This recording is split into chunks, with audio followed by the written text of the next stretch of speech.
سرنا بعون الله منهاجنا تقوى سرنا بعون الله منهاجنا تقوى. He learns, first of all, under his father. His father was a big judge in his town. In that town, in the Arabian Peninsula, it's called Uyayna. It's about 70 kilometers from what today is Riyadh. Everyone knows Riyadh. It's 70 kilometers away from Riyadh. It's called Uyayna. So, he was born there. First thing he starts is learning from his father. That's the first thing that he does. He gets his father. And look how these scholars that we talk about, nearly all of them, actually all the ones we're talking about, and all the ones we're going to talk about, look how they stick with knowledge. That's what I say, knowledge.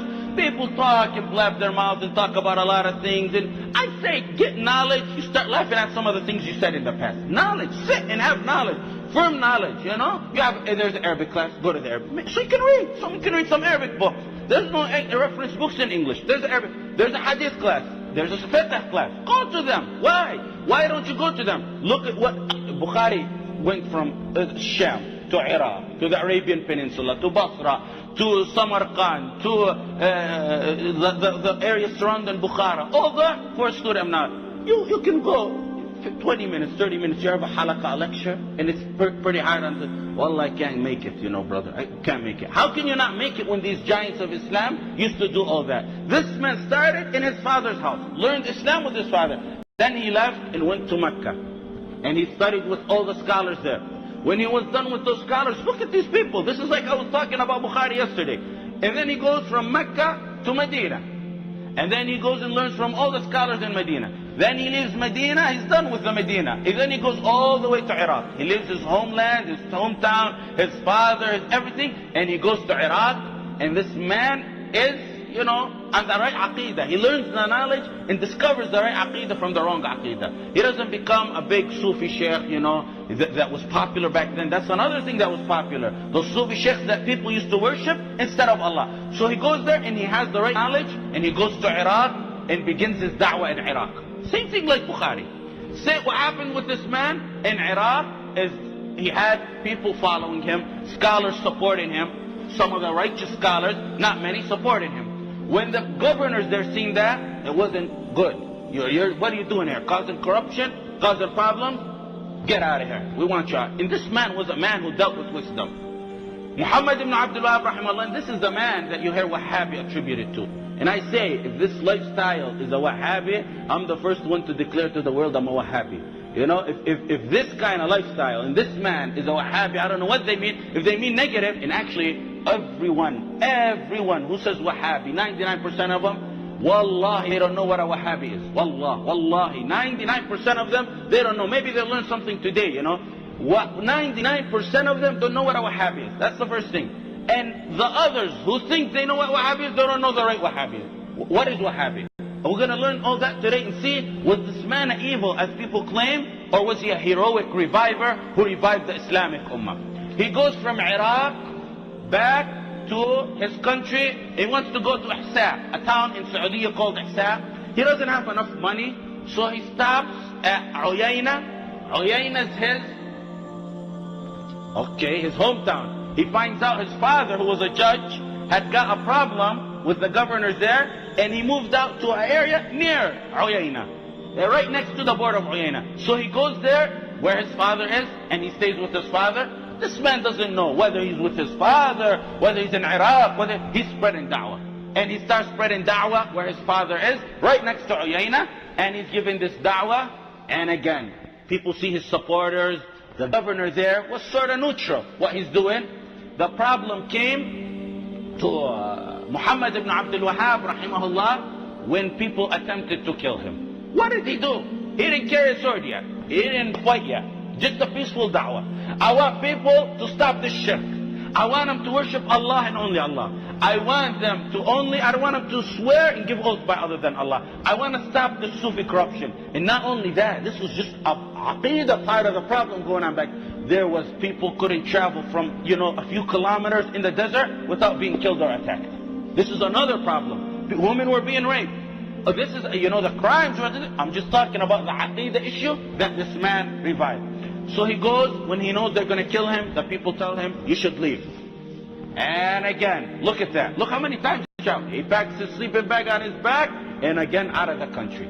Out of there.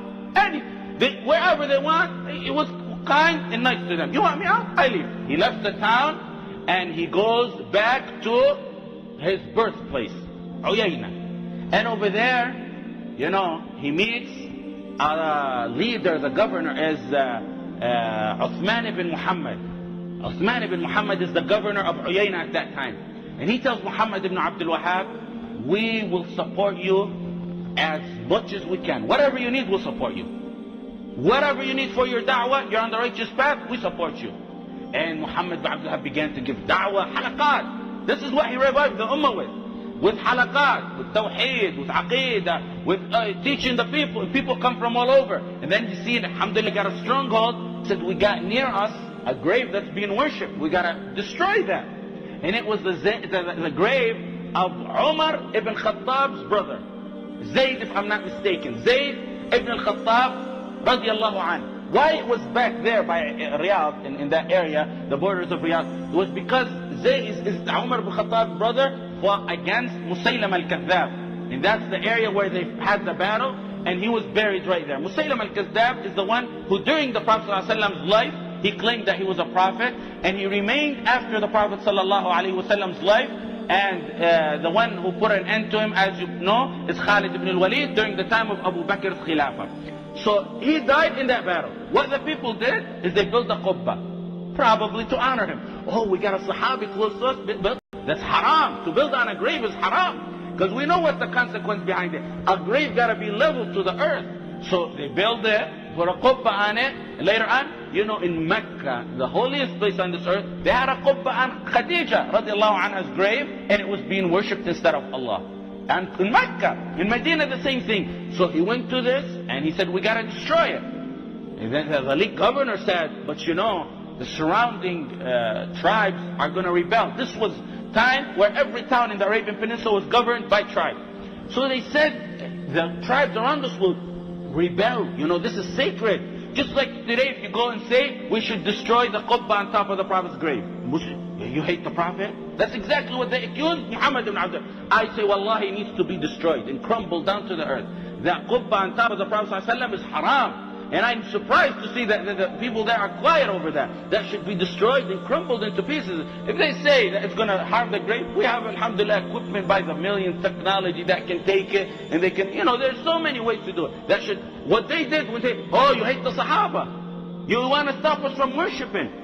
You hate the Prophet ﷺ. Like when I talk like this, a lot of people are going to say, oh, you hate the... Wallah, we love the Prophet more than you. That's why we want it crumbled down. Because the Prophet ﷺ is the one who used to send Ali ibn Abi Talib and tell him, Ali, I got a mission for you. What's the mission? He said, well, Ali one time said, we buried the Sahabi. And he sent me back. He said, I got a mission. Go back to Medina. What's the mission? Leave no statue that you don't destroy its facial figure.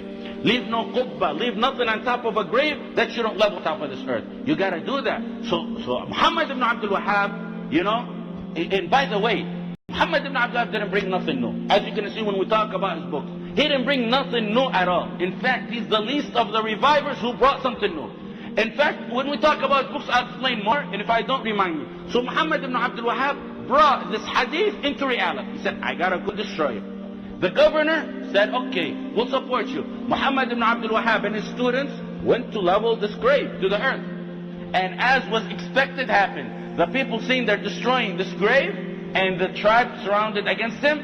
The governor came with 600 men, and as soon as they seen him with 600 powerful men, the tribes around him went away. And he remained there, success after success, his da'wah getting bigger. The people of the time accepted, because it's the fitrah. Who's an idiot who's going to go worship a grave? And in the Quran, in the verses, in the hadith, as soon as you say, their fitrah was tainted by evil scholars, by obeying and adhering to what their parents say. So what he did is he revived and he leveled this earth, the grave, and he went back to his hometown and continued in his da'wah.